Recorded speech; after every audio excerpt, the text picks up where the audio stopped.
They've turned Bayer into a battleground. They're gonna get dropped. That's the way it's gonna be. Where rivals face off behind bars. This really is a power struggle. And everyone is pushed to the edge. It's a war. It's a war. From inmates caught in the crossfire. I got beat badly by 4 inmates. To the officers trying to maintain control. Fractured skulls, broken arms, broken ribs. It happens. In the volatile world of Bayer County Jail, it's gang war in San Antonio. These dudes will kill you.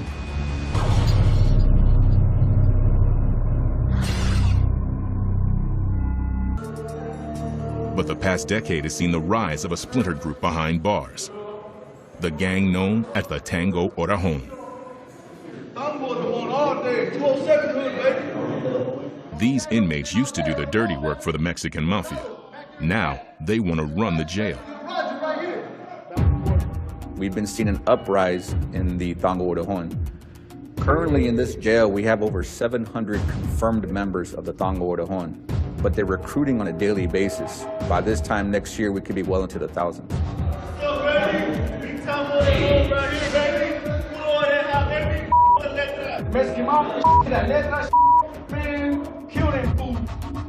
Informant Payaso is from the Tango Orajons.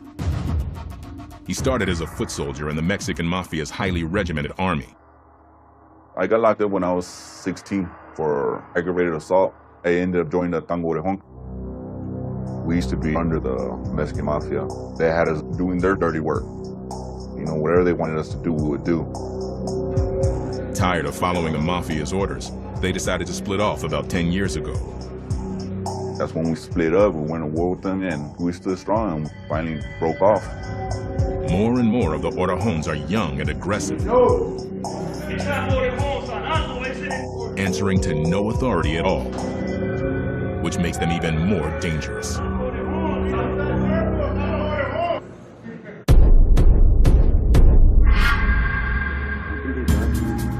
To cope with a growing gang problem, the jail has decided to segregate the enemies, to house each gang in its own separate pods, spread over the 6 floors of the facility.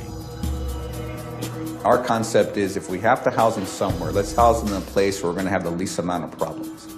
If we segregate them, we take them out of population, contain them there, we tend to be a lot more productive in dealing with these gangs. We also are able to learn more about them. And there's the old saying, know your enemy.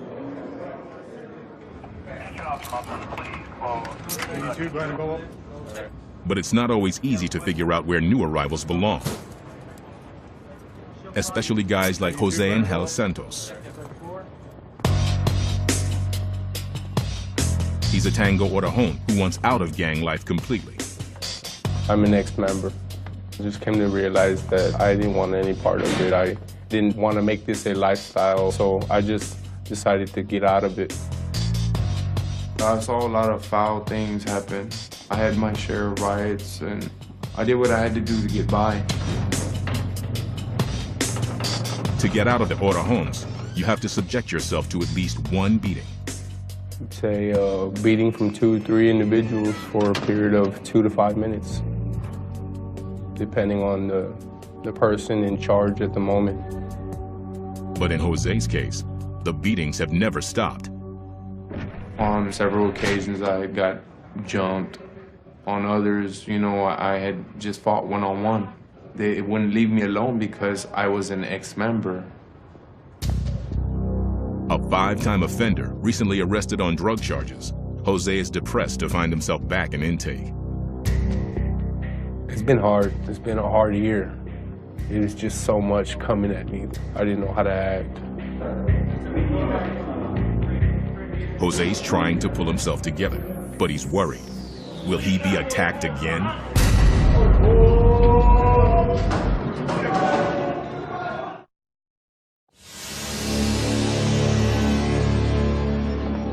Tuesday, 3 p.m. A code 2 is called. Officer in need of assistance. A fight between inmates in one of the Orajon units.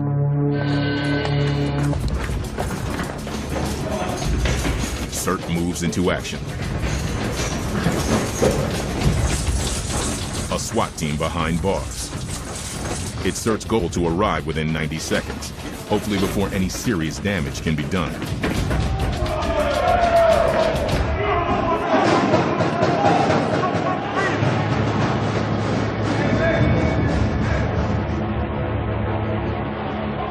Three Autohones have jumped one of their own over a perceived slight.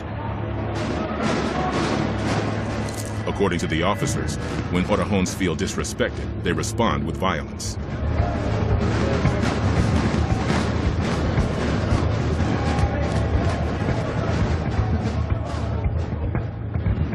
Y'all gotta come deep, catch paper one-on-one with me, catch paper one-on-one, be where you really at.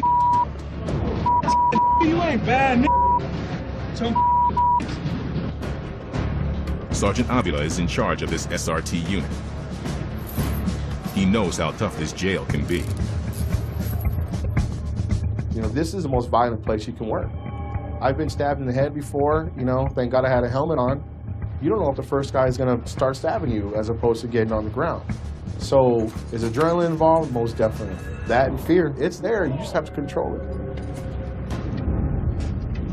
A 10-year veteran, Avila understands the importance of an organized response when chaos breaks out.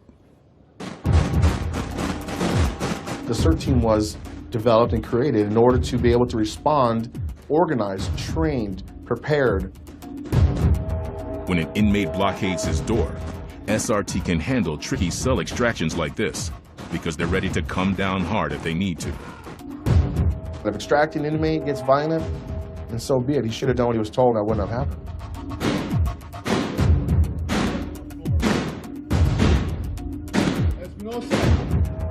Chest down on the floor right there. Put your hands behind your back. We've sent inmates to the hospital, broken, fractured skulls, broken arms, broken ribs, torn ears, broken eye socket. It happens, you know, the inmate gets treated the way he acts, and I tell inmates that all the time. If you act like a jerk, you're gonna get treated like a jerk. Avila is not only a assert sergeant, he's also the supervisor of the second floor, where Mafia and Autohone members are housed. Okay, so we got a time start, we got a hold of maintenance, we got a hold of CID. This whole floor is like a little city. I have almost 1,000 people on just this floor that I supervise. That's what I'm in charge of. I'm like the mayor. Close your doors behind you. This floor has 12 units in it. 8 of them are locked down, which means the inmates housed there only come out 1 hour a day. It's a very busy place. How's the left side been behaving? The biggest issue for Avila on the second floor?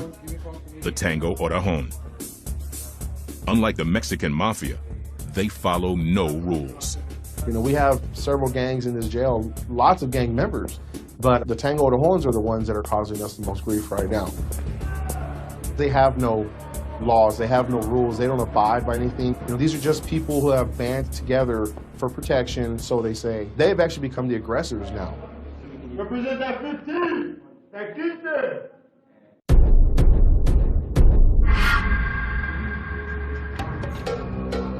In the Autohone unit on the second floor, gang members are meeting to discuss their next moves. They'll only talk to the media as a group. They opened up this tank about a month ago. Nothing but Autohones. Something that went down between the Mexican Mafia and us. They separated us all and opened up this tank for us. Now there's more than, I think there's about 2 or 3 tanks now just for us, Autohones.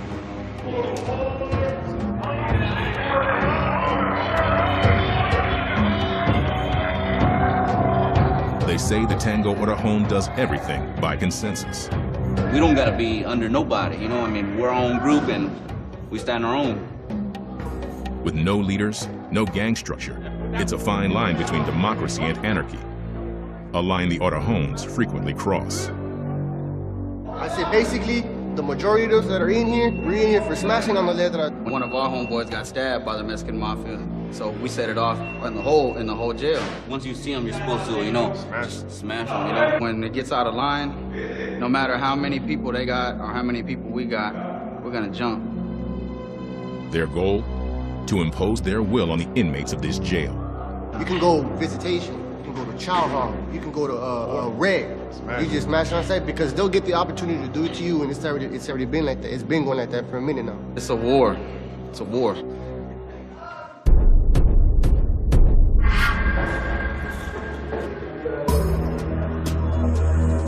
On the other side of the facility, Rodriguez is talking with two longtime members of the Mexican Mafia, Mike and Alfonso.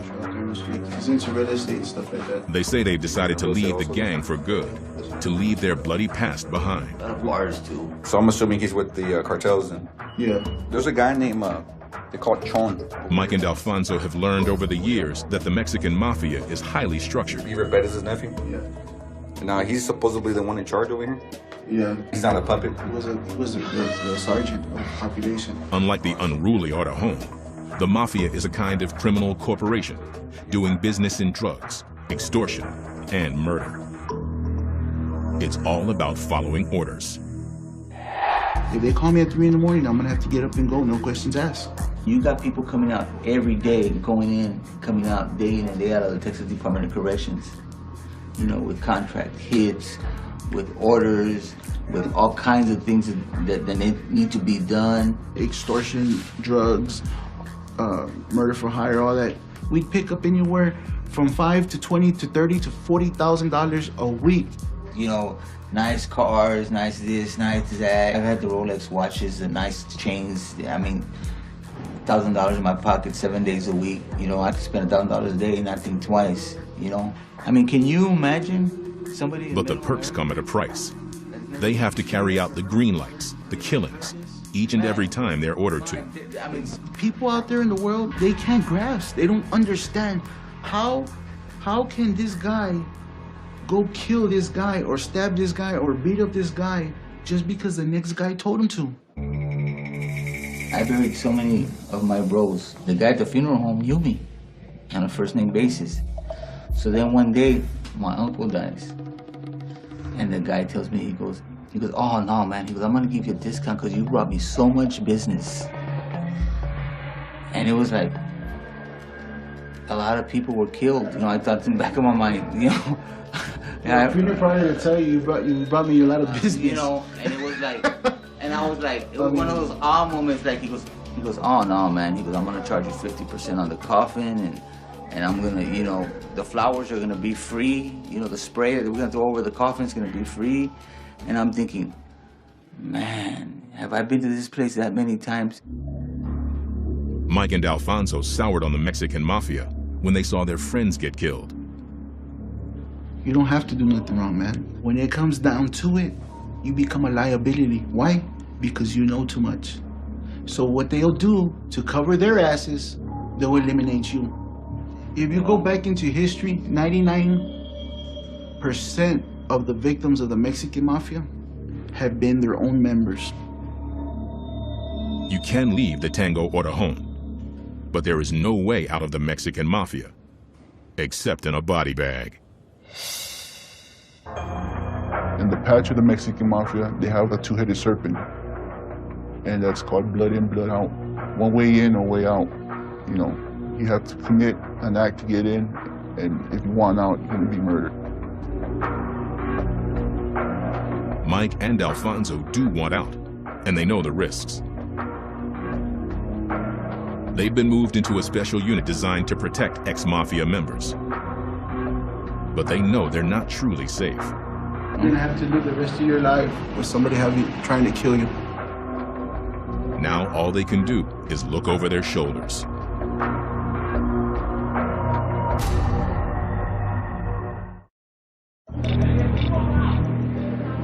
Friday afternoon. Concerned about the unpredictable Ortejon gang, the officers decide to make a preemptive strike.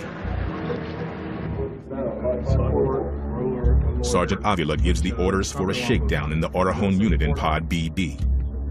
Do not rush with the strip searching. Don't rush them. Don't let them rush you. You think they might be hiding something? Strip them again. Okay? These guys are working on our clock. All right? Okay. Try not to let the keys rattle too much. We don't want them to know that we're coming in.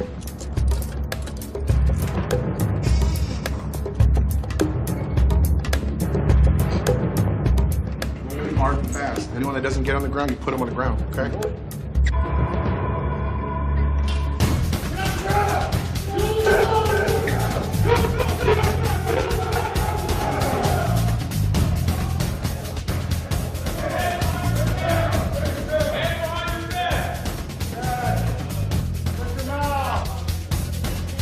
All right, 6 and 6.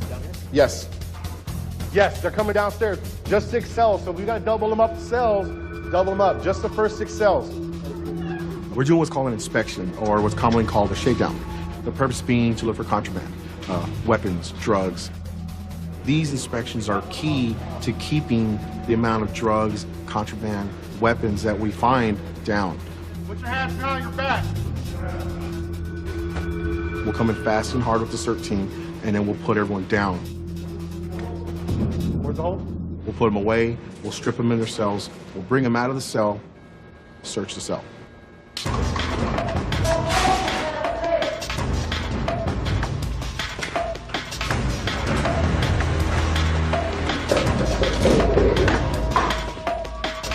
The assert team turns the pod upside down. When we do a cell inside, it's a mess, but we're in a purpose. We're looking for something, and we get the job done. I don't care what he says, put him in handcuffs.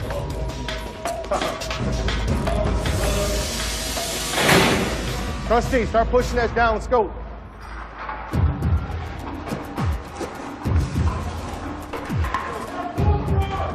These shakedowns are very important. It's how we find drugs, weapons, escape plans. We had a plan last year. Several inmates had gotten together with an officer, and they had picked up saw blades, and they started cutting through the wrecked roof, and were going to escape. We found clothing that they had dyed. We found the blades that they used. They were going to go that night, and we were able to foil all that before it happened because of shakedown.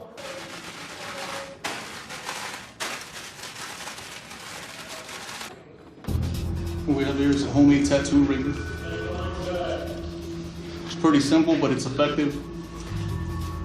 They usually conceal it under ramen noodles or whatnot. You know, the inmates do get creative and probably lead them into disciplinary actions. Found it on the ramen noodle bank. Let's freshen it up. Start the bulk in it. What happened is... Today we found some tattoo rigs, which is what they commonly use to tattoo themselves here in the jail. Jailhouse tats are really important. You know, this is how these guys identify each other.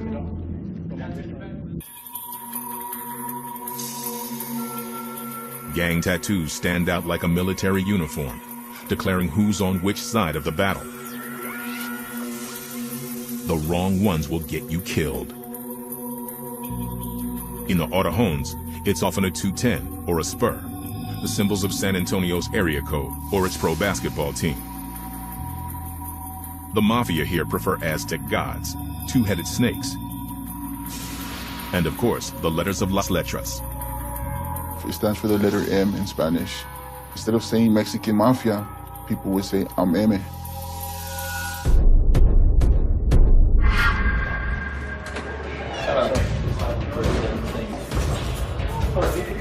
On the second floor, the assert team responds to a call for help. An inmate's in trouble, threatening to hurt himself.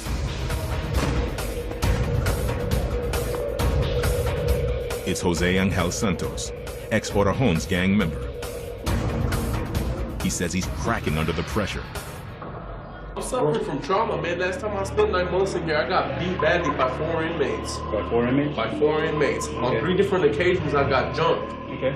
I witnessed somebody hang herself on Christmas. Right. I was traumatized by that, maybe because I was one of the last persons that spoke to that guy before he did that. Okay. Then I happened to witness him. As Jose opens up, the officers discover that just before they got there, he tried to hang himself. Stuff is building up inside you and you're freaking out? I'm good, because I got no support from my family. I got nobody.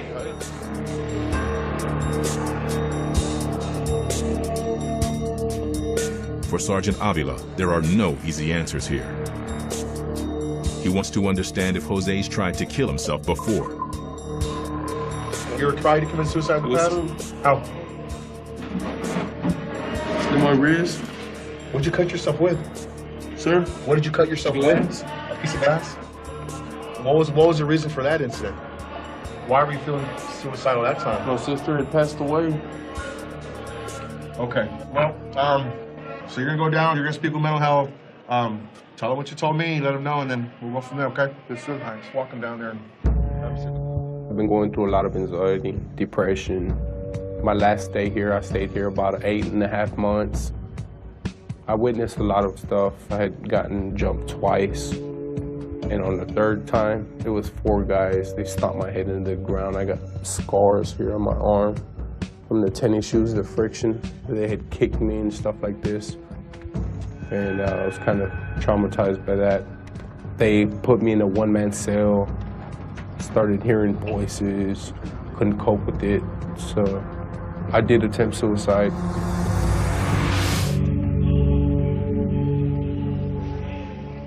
I made 2 attempts to tie my sheet and fish it through a vent. I actually had gotten up here, stepped on this, and with the pin, I actually kind of like made a hook, tied real thin, and fished it through. I tied a knot there and then tied like a string about like this, so that it wouldn't move, and it wasn't sturdy enough. So when I got to down here, I tried tying the knot there, and it just would bust. The sheet wouldn't take my body weight, so I failed. A flimsy sheet saved his life this time. But no one is sure if he'll try again.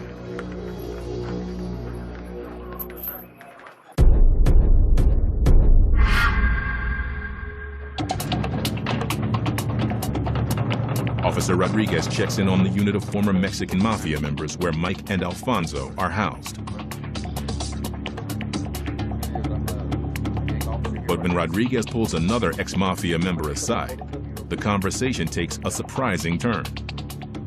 The inmate is not exactly what he seems. We had you down as ex-Mafia, but now you're saying you're active? Yes, sir. So what are you? You prospecto, carnal? What are you? Feedman, right? You're feedman? Okay, so you okay to go with those people? Yeah.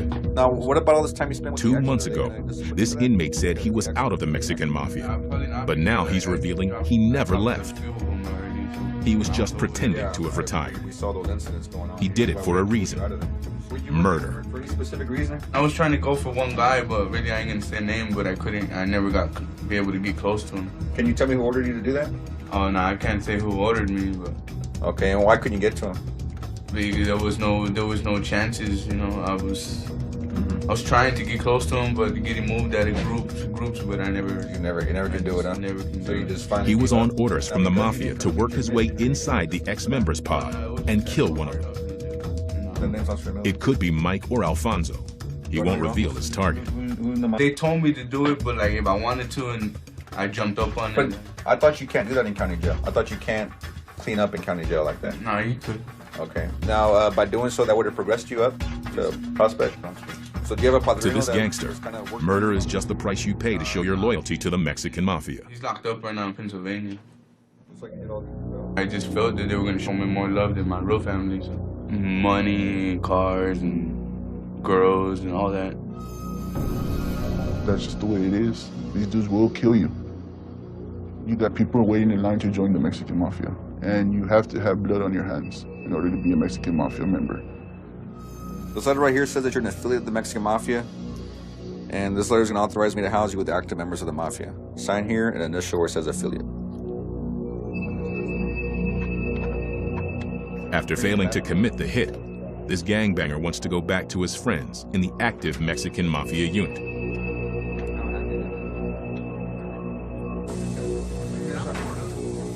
For Mike and Alfonso, the situation is looking more precarious than ever. There may be hit orders out on them.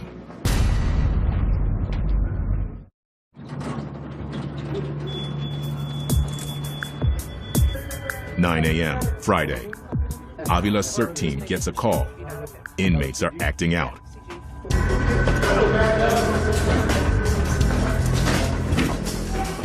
In any war, there's collateral damage. Where y'all going? Don't worry about it. Already. Since the majority of gang members spend up to 23 hours a day in their cells, locked down because of gang activity, sometimes they go over the edge. Get on the ground. Get on the ground.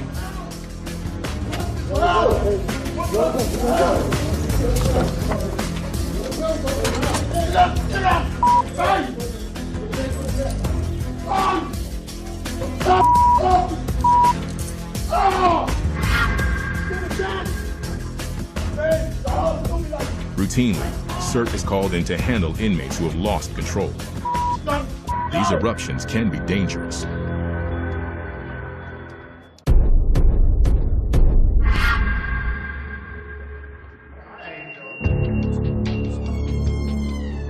At risk from more gang violence, traumatized and depressed, Jose attempted suicide.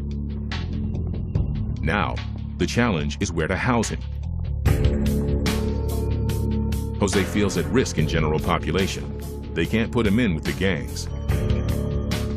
And he doesn't want to go into protective custody for fear that it might label him as a snitch and make him more of a target. That leaves a quote-unquote jacket that you will carry with you throughout any jail or prison or wherever you go. It follows you. Somebody will know you wherever you go. The officers decide to place him in the homosexual pod. They ran out of options. They would no longer house me in a general population with other gang members because classification had to take the precaution. They would have been able to justify why I got beat up. Jose has 3 children with 3 different women, but now he's in with the gay population. It's the only place he might be safe, given his gang past. I was kind of forced into the homosexual pod because of my past experiences. On several occasions, I got jumped. On others, I had just fought one-on-one. And even as a solo, they wouldn't leave me alone because I was an ex-member. So Jose is left in his new unit, unsure just what will happen next.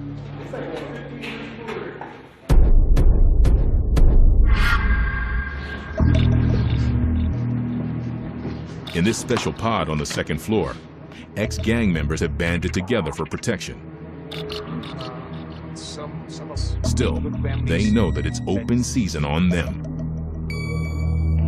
Alfonso is aware that the Mexican mafia has a standing hit out on him. What he didn't know when he came to this unit was that his own cellie was supposed to murder him.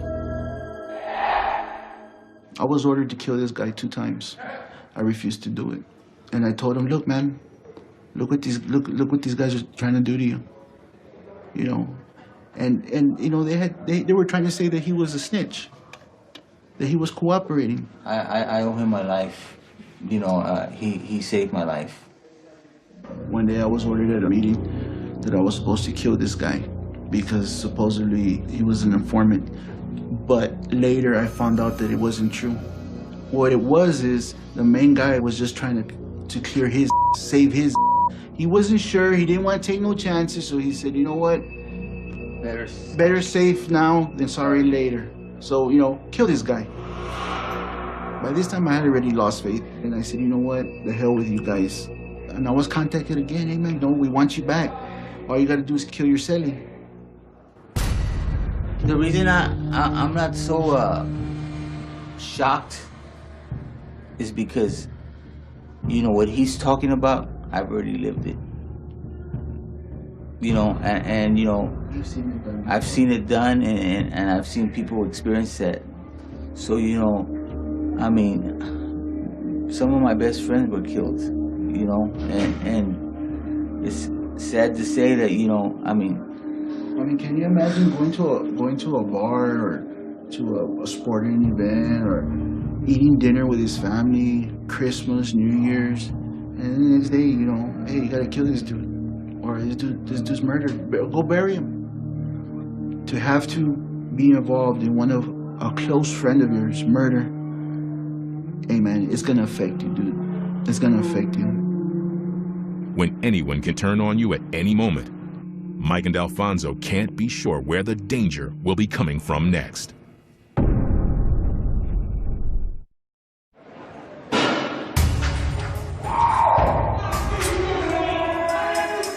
Monday, 2nd floor of the county jail. Officers can sense the mood in the pod is getting worse. Something bad is coming.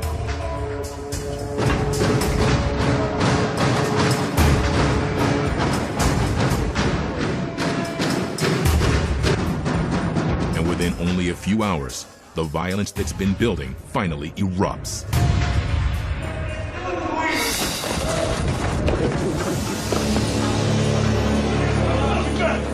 Roll over. Stay down, stay down. Nobody move. Turn your back, leave it there. Anybody move, break them in half.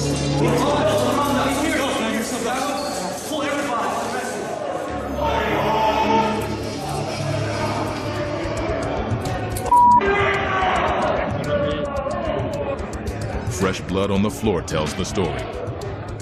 An inmate has been brutally beaten.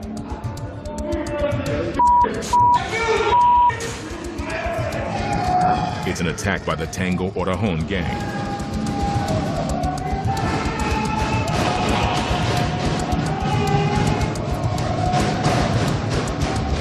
We had a group of 9 or 10 inmates, Tango Orajones, and allegedly there was one member that was either suspected or confirmed to be Mexican Mafia. And some kind of order went through, a green light, to assault him. So as soon as they came out under 1 hour of day room time, the victim, he was assaulted.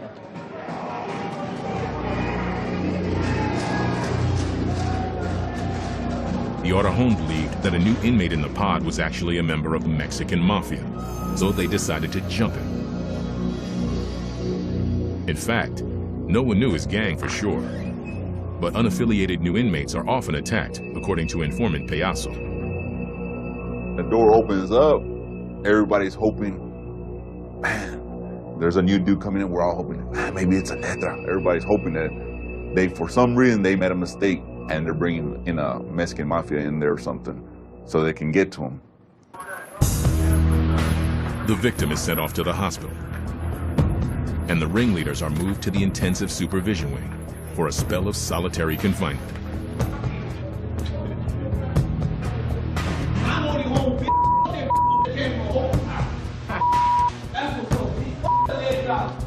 We had 10 guys beat up one guy. That was a riot. Lock the unit down, everyone gets secured and gets put in the house. The Tango Orajon, they're actually the ones that have caused most of the problems for us, but they do not understand. They think they can just behave how they will, how they want, and there won't be any repercussions because of that, but they're wrong.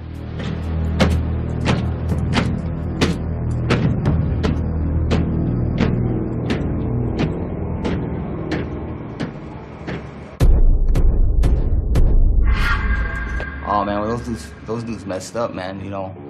They just got caught For the up. ex-Mexican Mafia members, the incident is bloody confirmation of what they already knew. 1600s, 1700s. This type of lifestyle, it's a train wreck waiting to happen. In this life, there's only 2 roads you can wind up in, and that's in prison for life or dead. You would tell us. But for ex-members, there's an irony that cuts even more deeply. They joined a gang for brotherhood, but in the end, it's these same brothers that are coming after them. I sacrificed my life for those guys, What they wanted done, I did it. And at the end, I got crossed out. My own carnales crossed me out. And now I'm here fighting for my life. You'd be surprised, the things that people are killed for. It's petty, man. Say we're mafia members. Say he's in charge. And say he tells this guy and me, hey, I want you to kill this guy. So we go kill him. You know what's gonna happen to me? He's gonna have to cover his so I'm gonna be killed. Then they're gonna take you for that gangster ride. And what I mean by gangster ride, they're gonna tell you, hey, let's go get a couple of beers. 2 or 3 homeboys are gonna get in the car. You're gonna be sitting in the front seat. Next thing you know, you got a bullet hole in the back of your head. It's real, man. It's real. It's real. It's real nasty as far as getting sent home in the box. It's the real thing.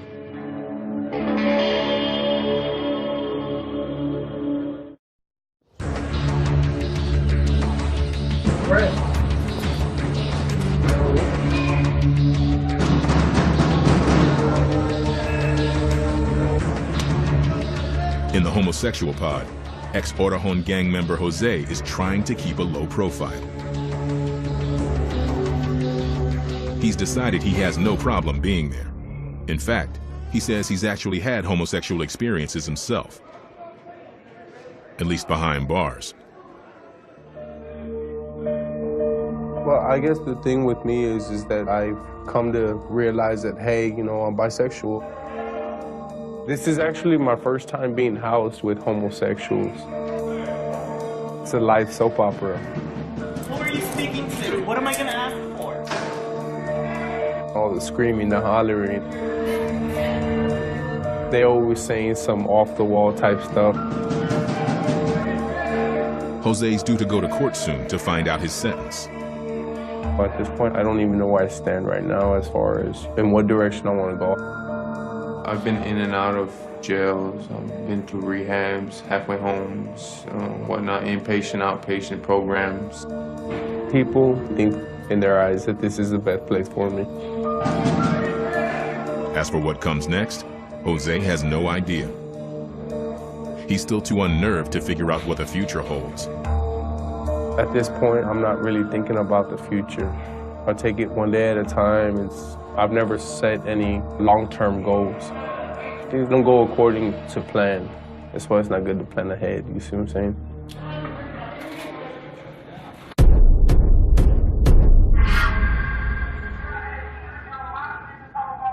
In their high-security unit, ex-mafia members Mike and Alfonso may be looking over their shoulders for the next threat. It was like a sack of potatoes. But in many ways, they're making a new start. Man, the day I became an ex-gang member, I knew I didn't have to answer to nobody. I didn't have to carry myself in. I was my own man, dude. I didn't have to. It was like a brick, like he said, a sack of potatoes off your shoulders. I feel like it's over with. It was like if I was a new man, dude. It's like, I mean, it's like you're drowning and you come up for air. You know, all those years, you know, carrying a gun, a 45 in my waistband, selling large amounts of cocaine, of heroin, having $2,000 in my pocket, the women, the clubs, all that was foolishness.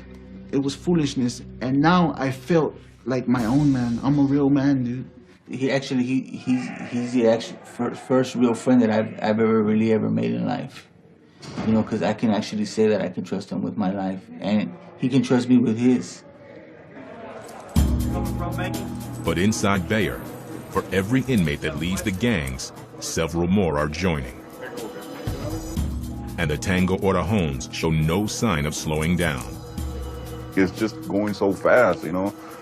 I mean, the youngsters, they're coming and just going wild.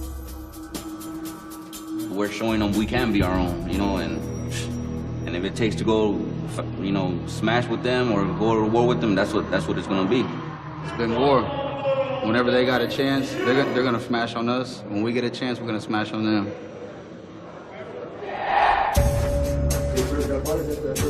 And so Officer Rodriguez and the gang unit are left the difficult task of combating a problem that may never really go away.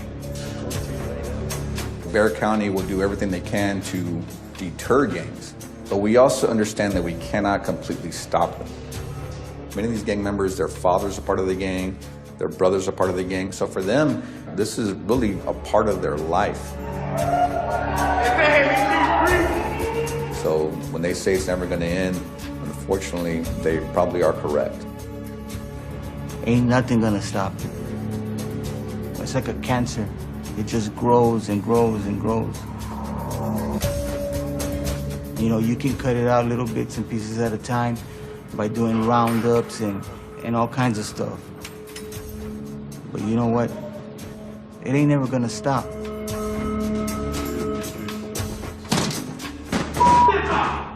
It ain't gonna stop.